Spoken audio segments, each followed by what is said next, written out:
You're talking here about the transformation of Air Liquide. What's your strategy to transform Air Liquide in the future? Well, first of all, let's say, why are we transforming?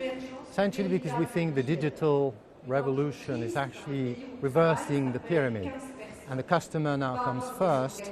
And so it's very important that you redefine what you do with customers with a new approach. So you need to transform, and this is why we have decided to have a customer-centric transformation, and that's the heart of what we are doing today. So how are you planning to roll this out, this strategy out, and how are customers responding so far? Well, digitization is one very important trend, and it will affect any business. It will affect the day-to-day interaction with customers, e-commerce, and every single channel of communication with the customer. It will impact healthcare, we understand why, but also large customers to optimize energy consumption, costs, and supply to our large customers, so everywhere in the company. The second trend, which I think is very important for transformation, is also the energy transition and the climate change impact. And I think we have many solutions we can offer. So let's talk about these two subjects. First, energy transition and then healthcare. Energy transition. Air Liquide is part of a consortium to produce cleaner hydrogen.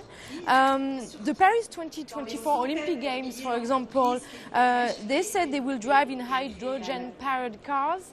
Is that enough?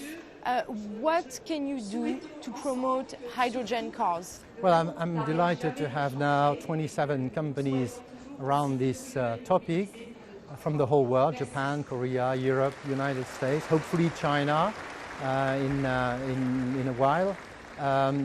The purpose of this Hydrogen Council is actually to regroup forces to be able to develop the technology, to lower the costs, but also to create an environment with the authorities and regulators that is really friendly to hydrogen. Hydrogen will be a very key energy in the future.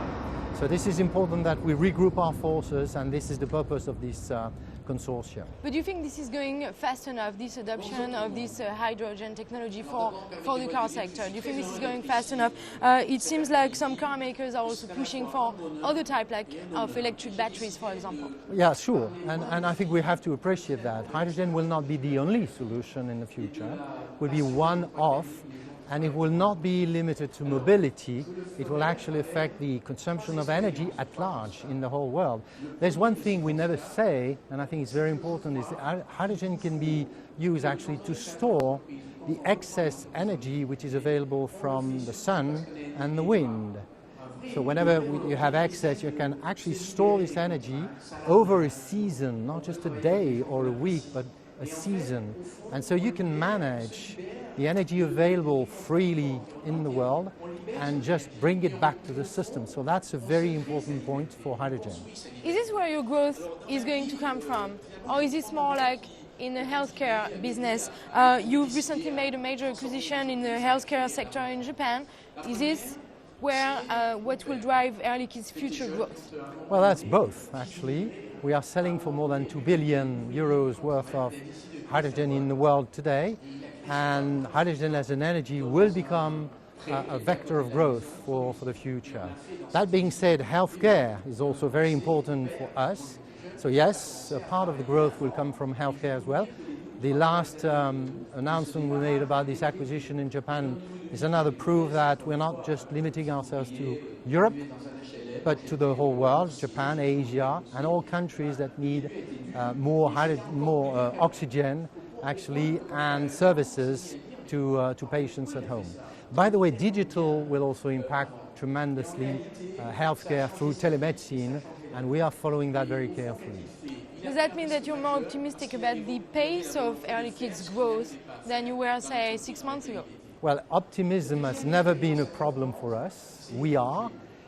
We just saw in the past, say, 2 or 3 years, that growth was slower, but it was due to the GDP of the world, if I may say so, or industrial production in the world.